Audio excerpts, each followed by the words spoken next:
Hi guys, it's Bella and welcome back to my channel. Today I'm so excited because we're going to be doing our October monthly wrap-up video. We're basically just going to be going over all the books that I read in the month of October, giving you guys a little bit of a review, if you will, and giving you my rating out of 5 stars. And yeah, even though October was probably one of the craziest months of my life, I ended up reading 21 books this month. So let's just get right into it and start talking about all the books that I read in October. If you guys like book content, like monthly wrap-ups, TBR videos, reading vlogs, shopping vlogs, all those types of videos, definitely don't forget to subscribe to my channel if you want to see stuff like that, and give this video a big thumbs up so I know you like it. And let's just get right into it. I started off the month with The Wingman by Stephanie Archer. This is the third installment in the Vancouver Storm series. The first one is Behind the Net, and then I actually did not read the second one, so I don't remember what that one's called, but I think this is one of the most beautiful book covers, like, actually of all time. I gave The Wingman 3.5 stars. They are really, really good friends, best friends, if you will, but they have almost immediate attraction to each other. A female main character has just gotten out of a relationship with the male character's best friend. So they've been best friends for a while, but once they are both single, they immediately have attraction for each other. He basically becomes her wingman to help her get out and become a player of sorts. There was a lot of moments where I was giggling and kicking my feet, and it was really fun. It's a second chance slash roommate slash college best friends trope book. I really loved the first half where they were pining for each other, you know, the trying to get with each other, but after the couple got together, I was really ready for this book to be over, and I was barely halfway through it. They basically had feelings for each other since college, so there wasn't a lot of tension and build-up, and there were a ton of spicy scenes. This is really, really spicy, and I ended up just skipping over a lot of them because I just didn't care anymore. So that is what we started the month with. Then I read The Shining by Stephen King, and I gave The Shining 4 stars. It's your typical Stephen King writing style. It takes me so long to read his books because I don't know what it is. I almost feel like I need to like actually understand every single word that he's written. So I read really slowly when I read his books. The only way I can really describe this story, if you haven't read it, is a slow burn thriller. I really enjoyed reading this. I think it's just a classic, and I've seen the movie before, so I really wanted to read the book, and I had a good time. Then I read The Third Gilmore Girl by Kelly Bishop, which is her memoir that she just came out with. I gave it a 5-star because I really feel like there's no correct way to rate memoirs. So, you know, 5 stars for this. This is really fun because the foreword was done by Amy Sherman Palladino, who was the creator and writer of Gilmore Girls. And this was so fun. I am going to forever look at Kelly in a completely different light. I feel like I know her. I did cry at the end of this book. It was very emotional, and I just really enjoyed reading her story, and I definitely recommend picking it up. It's really short. I think it was like 200 pages. And she also narrates the audiobook, so that would be also fun. Then I hopped on the TikTok bandwagon of Quicksilver, okay? I gave Quicksilver 4 stars. I actually just got the indie cover because I know that it's getting re-released from a publisher really soon, so that's exciting for her. It's basically about a human girl who somehow finds and opens a portal that leads to a fae world. It really felt good to be reading a fun fantasy series again with fae worlds. I missed it. The fae need her help to forge weapons and learn how to open and close the portal between worlds. There's only like a really special rare type of fae that can do this, and apparently that is her. It's lots of world building, lots of high stakes, a decent amount of spice, but honestly it didn't really take away from the story, and I didn't feel the need to skip it like I do with other books. And there were some really crazy few chapters at the end, and it left off on a huge cliffhanger. So I don't know if there's going to be more. I'm assuming there is, so I'll keep my eye out for that. And then I moved on to Carrie by Stephen King, which I also gave 4 stars. I just sat down in my reading room and I just opened it and I sat there until I finished it. It's also a really quick read. It's like 250 pages, but the book is small and the font is like relatively large. It didn't necessarily feel like a thriller or horror though, but you did almost feel like there was a sense of anticipation that you're reading for to find out how it ends, which is really fun. So I really enjoyed this, and I actually just saw that someone is going to be developing it into like a 8-part limited series, which is going to be so fun because I don't really think the movies do it justice. Then I read Frida McFadden's new book, The Boyfriend, which I actually really enjoyed. I gave it 4 stars. It goes between the point of view of Sydney, who is navigating dating in New York, and then it goes back to a point of view of a boy years and years and years before, and he's in high school. His name is Tom, and he is in love with a girl named Daisy, and he is so obsessed with her. You're seeing Sydney in current day dating in New York, and Tom being in love with this girl in high school. Someone in Sydney's life in current day is murdered, and the book kind of takes off from there, and she's trying to unravel what happened to her friend. I was genuinely sucked in the entire time, and I didn't want to put the book down. I don't think I put the book down at all. I was surprised by the ending reveal, and I had not guessed it, which was an A+, because I feel like I'm always guessing what happens in thrillers. So 4 stars for this one. Then I read When the Moon Hatched by Sarah A. Parker, and I just want to talk about this book for a second because I am really confused. I feel like I read 30% of it and I still didn't, up until 30%, I still barely understood what was happening in this book. The beginning of the book gave me Crescent City vibes. If you know, you know. There's dragons, high fantasy, there's enemies to lovers. There was a really exciting reveal about halfway through the book, and that's kind of what got me to keep going and finish it. But overall, I did enjoy it, but I don't remember a thing that happened, and even when I was reading it, I really did not understand what was going on. Then in the back of the book, there is a full glossary and index, which I wish I knew. I think I read it on my Kindle, and so I didn't know there was the glossary, but you need it because there are so many names and places and made up words that you just don't know what they are. But it is kind of crazy that the next one doesn't come out till October 2025, and by then I don't think I'm going to remember a thing about this book, and I am just not going to care, so I probably won't be reading it, sadly. Oh my gosh, you guys. And then I tried again to read Six of Crows. I talked about it in a video, I think a few months ago, where I tried to read it after reading Shadow and Bone, and I got about halfway and I DNF'd it, and I had no desire to ever pick it up again. And then I tried again this month, and oh my god, I'm so glad I did. I gave Six of Crows 4.5 stars, but part of me wants to give it 5 stars. It is a high stakes heist that had me genuinely anxious and stressed out the entire time because I was constantly worried about these characters. It leaves off on a huge cliffhanger ending. I love Kaz so much, you guys. Like, he is amazing. All of the characters are morally gray, which is so fun. It's all about found family, and it was really refreshing to read a really, really good fantasy series with no spice. Like, I'm getting to the point in reading where I just do not want spice anymore. I just want good fantasy stories, okay? And then I went right into Crooked Kingdoms, which is the sequel to Six of Crows, because it does leave off on a cliffhanger, and I gave this one 4 stars. I was really excited to start this one, but it felt like there was maybe too many storylines going on with this one, not one overarching plot. I did cry at the end though, and honestly, I just grew to love these characters so much. I'm really, really sad that I won't be able to read about them again, and then I immediately went and watched the Shadow and Bone show because I needed to see them like IRL. Then I tried to read Fall into Temptation by Lucy Score, and I DNF'd this book after probably 25 pages. It is legitimately instant love. She moves to this small town and she's opening a yoga studio, and the first time she lays eyes on this character, she kisses him. Like, instant kiss, and then there's instant attraction, and I just knew this wasn't going to be for me, so I DNF'd this book, and I will be getting rid of it, honestly.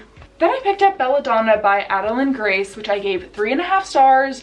I loved the premise, like the idea of this book. It is a girl who can basically see the embodiment of death and can summon / see him when he like claims the death of someone in the room. She is unable to die, and so if she basically gets herself to death, he'll show up, but she's unable to die, if that makes sense. A lot of stories kind of happening at once. She is taking etiquette lessons to try to join society and like come out as a woman, but she's also summoning and communicating with death. And then there's also a murder mystery part where someone has previously died and someone's about to die, and she kind of takes on the role of trying to figure out who is killing these people. It's easy to read, but it wasn't life-changing in any way, but it did leave off on a really good cliffhanger, so I immediately went into the next one. My camera died, so hopefully we're good. Let's talk about Foxglove, which is the sequel to Belladonna. I gave this 3 stars. It does go off of the first one. It starts off with someone being poisoned and dying at the beginning of the story, and our main female character goes into detective mode again to try and figure out who is the killer. Another point of view is added to the story, as well as another character. I genuinely just think I wasn't in the mood for this story. I think there were too many books that I was looking forward to reading, so I didn't want to read this. I had no desire to continue, and I even fell asleep for like 2 hours of the audiobook, and I just didn't go back. I didn't care, so I just kept going. But it still got 3 stars because the story was fun, but I just didn't love it, and I will not be reading the 3rd one. I'm done. Then I picked up If We Were Villains, which this book has honestly freaked me out. That's why I haven't read it yet. I gave it 4 stars. Starting off, it is so Shakespeare. I mean, it's Shakespeare the entire time, but it was almost too much at the beginning where I was like, wait, should I just not read this? The story starts off with our main character, Oliver, who has been in jail for the last 10 years for a murder that happened in college. As the reader, you have no idea if he actually committed the murder or if he didn't. And then it goes back and forth between him current day getting out of prison, recounting the events that led up to the murder, and then it goes back to actually what was happening at the time in college. I skipped every Shakespeare line that was in this book because I just didn't care, didn't understand it, didn't need it. It's about a group of theater students at a theater school navigating their studies and their parts in their roles that they get. A student in the group dies and you have no idea who killed them until about 20% left in the book. A long time to get past all the Shakespeare stuff, but once I did, I was obsessed. The last line in this book shocked me so much, and I will never get over it, and it leaves the ending open, which makes me angry because we will never get clear answers as to what happened. If you know, you know. This was such a fun read, and I will definitely be reading more of their books in the future. And then I picked up Archer's Voice by Mia Sheridan, and this is actually a fun exclusive cover that I got from a book subscription. But I gave this 4 stars. I sat down ready for bed and was gonna just read a couple chapters and ended up staying up till 3 a.m. and finishing this book. It's one of the sweetest romances I have ever read, and both of our characters have tons and tons of trauma. Our main male character has lost his ability to speak as a kid, but he can hear, and then our female character actually knows sign language, and so that is how they communicate. And there's one thing that happens at the end of this book, if you know, and it had my mouth open, gasping for air, like for a solid 5 pages. And it shook me so hard, and the tears were flowing. So I gave that 4 stars. And then I found this graphic novel at Target. It's called Mismatched. It's a queer romance. And the cover made me buy it because the cover is really cute. It's a fun, cute story and has fun art styles, but the main character was actually insufferable. It's about a social media influencer who tries to play matchmaker between all of his friends, but he's horrible at it. There is a ton of representation in this book, and I think it was fine, but I'll never think about it ever again. My camera died again, so we're just gonna keep trekking along. Then I got an arc for this book called The Perfect Girl, which I actually ended up giving 2 stars. It does read really fast, but the entire length of the book, I didn't know if they were in middle school or high school, so it's very young adult. It's where 4 girls have a sleepover at one of their houses while the parents are away, and a crazy storm happens, and they kind of live off-grid. Every chapter leaves off on a cliffhanger, so it's one of those books where you constantly want to keep reading to figure out what happens. It was a slight supernatural element that was fun at first and wasn't really that important, but then it ends up being what saves them at the end, which was really dumb because it just didn't, it was a weird ending. There were also a lot of flashbacks to a character that had no connection to the main characters whatsoever, and it was kind of pointless. I felt like the author tried to throw in way too many reveals and none of them stuck, and I did not enjoy this book, so 2 stars. The rest of the books in this series are following, the rest of the books in this video are following the Plated Prisoner series because I read all 6 books in the Plated Prisoner series this month, and oh my gosh, we have to talk about them. So let's start with Guild, the first one. I'm gonna try to rapid fire. I gave this 4 stars. I think the book hooked me right away. Our main character has some of the most cool magic and character design that I've seen in any fantasy series. I read this book in one sitting. I thought it was high stakes the entire time. It was one of those moments where I finished the book and I had no idea I was even at the end. Like, I thought I was maybe halfway through the book, and then I read the last page and it was over and I was like, what? And it left off on the craziest cliffhanger, so I immediately went into Glint, which is the second one. I gave this one 5 stars. There's a new point of view that's introduced, and I also read this in one sitting. There's more high stakes, a lot more characters are introduced that you begin to love. You know, you're starting to get everyone's, you know, vibe. You're kind of seeing who the main characters are going to be throughout the story, and there's a lot of characters that you think are good that are actually evil, and vice versa, which is really fun. Our main character goes through a lot of character growth and self-discovery, because even though I loved this book, she was pretty insufferable in this book, and there's a lot of major reveals and cliffhangers at the end. This is one of the best fantasy series I've read in a really long time. Our main character's character design, by the way, she's in full gold. Like, every part of her body is gold. That's all I'm gonna say though. I can't say that much without spoiling, so I have to be really vague. Then I read the third one, which is Gleam, and I also gave this 5 stars. This is a thick book. A lot more point of views are introduced besides the 2 that were added in the last one. A lot more character growth from our female main character, and I love some of the characters that get introduced and you get to see more of in this book. Oh my gosh. And I have not gasped out loud as much as I did in this book in a really long time. The craziest ending ever actually was gasping for air. And then the fourth one, Glow. I gave this one 4 stars. We get a ton of backstory and flashback to our male main character in this book. A lot more point of views are added into the mix as well, and a lot of our side characters are getting their own main plot stories, which is fun. A lot of it, I think, was cleanup from the last one. Like, it's dealing with the repercussions of what happened in this book. So this one wasn't as high stakes, and it was a little bit slower until the last 10%. And then the ending went so crazy, I was gasping in bed again, like I was with the other ones. Okay, it was gold. It's the 5th one. I gave it 4 stars. Our MMC goes through his revenge villain era in this book, the craziest killing spree you'll ever see. Our FMC is in a different world basically, and is trying to navigate how to handle that situation. We're learning a lot about Fae lands, a lot of history, but I have this issue when I binge fantasy series like this. I start to forget what book is what, like what happened in each story, because it all just kind of blend together. And again, crazy ending. She's really good at doing crazy endings. I was gasping again. I gave Gold 4 stars. I just finished Goldfinch literally right before filming this video, and I gave this 4 stars as well. It is the 6th and final book in the series. Let's talk about this book because it's like the ending, so it's like the battle. And I wish we got to hear about the battle from someone else's perspective that was actually fighting in it, rather than reading it from the perspective of someone watching it.